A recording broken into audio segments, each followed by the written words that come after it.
নমস্কাৰ, মই লীলা দেৱী অন্য এটা ভিডিঅ' লৈ আহিছোঁ। ভিডিঅ'টো ভাল পাব আপোনালোকে জানো মই, কাৰণ এটা ভাল লগা বিষয় লৈ মই আজি ভিডিঅ'টো লৈ আহিছোঁ। আচ্ছা, তাৰ আগতে মই এটা বস্তু দেখাই লওঁ। এইখন হ'ল পিৰা, বৰপিৰা। এইখন মোক বিয়াত দিছিল, দান কৰিছিল। আপোনালোকে নিশ্চয় জানে যে অসমীয়া সমাজত বিয়াত এখন পিৰা দান কৰা হয়। জানে নে নাজানে? আপোনালোকৰ ফালে আছেনে? আৰু এই সম্বন্ধে বিয়াৰ গীতো আছে। আমাৰ মানে মাজু বাইদেউ যে, তাই মানে বিয়া গীতত মানে একেবাৰে ওস্তাদ। মই আৰু একদম গীত গাব নাজানো। তাই খুব ধুনীয়াকৈ গীত গায়। মানে এই বিয়া বাৰু সম্বন্ধে যিমান গীত আছে চব তাইৰ মুখস্থ। তাইৰ মুখতে শুনিছিলোঁ। আমাৰ নামনি অসমৰ, আমাৰ গাঁৱৰ ফালে এইটো গীত গায় দেই। বৰপিৰা কল্লু দান তেওঁ জয়ে অপমান, হে লৌ জয়ে হাত পাতি থৌ জয়ে কাষাৰ কাটি পুৱাই নিবি ভাৰ বান্ধিয়ে। এই পিৰাখনৰ গুৰুত্ব বহুত বেছি।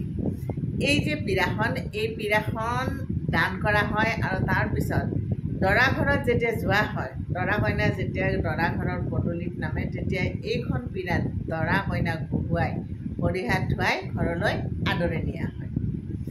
এই পিৰাখনৰ গুৰুত্ব বহুত বেছি। আৰু মানে আমাৰ বিয়া গীতত এই পিৰাক লৈ বহুত কথা প্ৰচলিত হৈ আছে।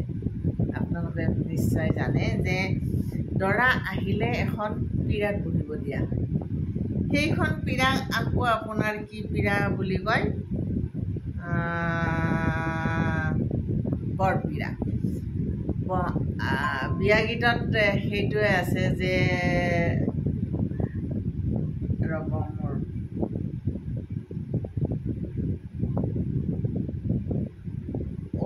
বপা আহি কিয়ে পাবা,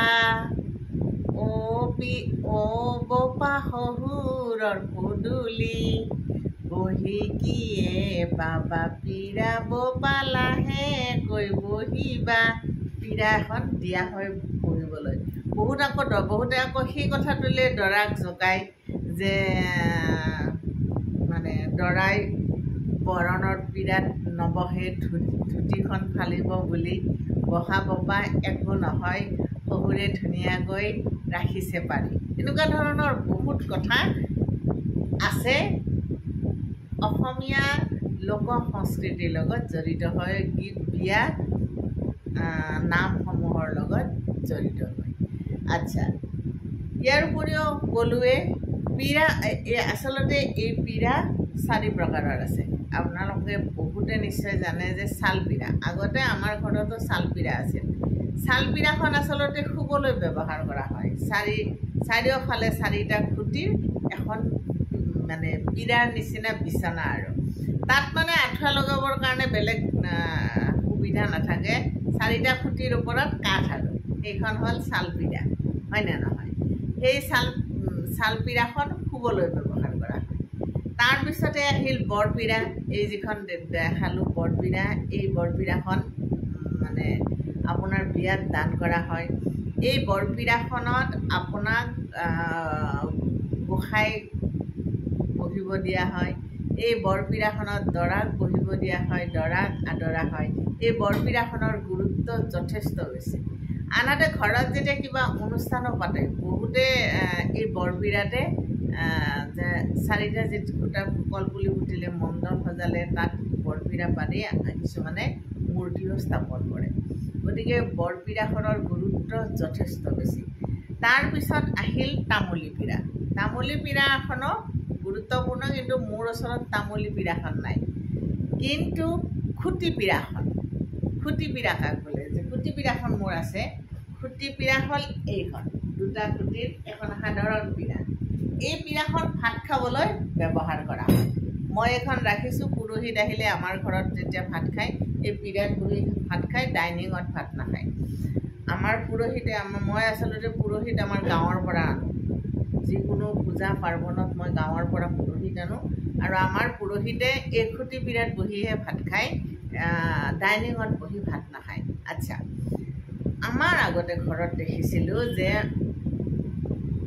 পিতাই যেতিয়া ভাত খায় খুব ধুনীয়াকৈ খুঁটি পীৰাখন পাৰি দিব, তাত এটা লতা আৰু এটা গিলাচ দিব, ঠাইখিনি ধুনীয়াকৈ মুচি তাত ভাত দিব।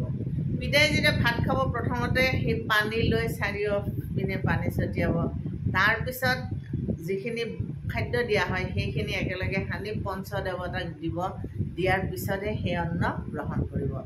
মানে ভগৱানক যেনেকৈ মানে অন্ন দিয়া হয় পিতাকো তেনেকৈ দিয়া হৈছিল। দেখি খুব ভাল লাগিছিল আৰু আমি চাৰিওফালে এনেকৈ পীৰা পাৰি বহিছিলোঁ।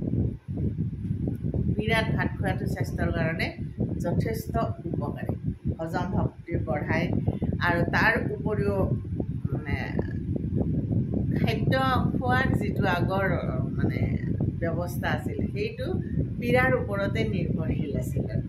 আৰু আগতে ঘৰলৈ কোনোবা আহিলে পীৰাখন আগতে উলিয়াই দিয়া হৈছিল, পীৰাতে বহিব দিয়া হৈছিল।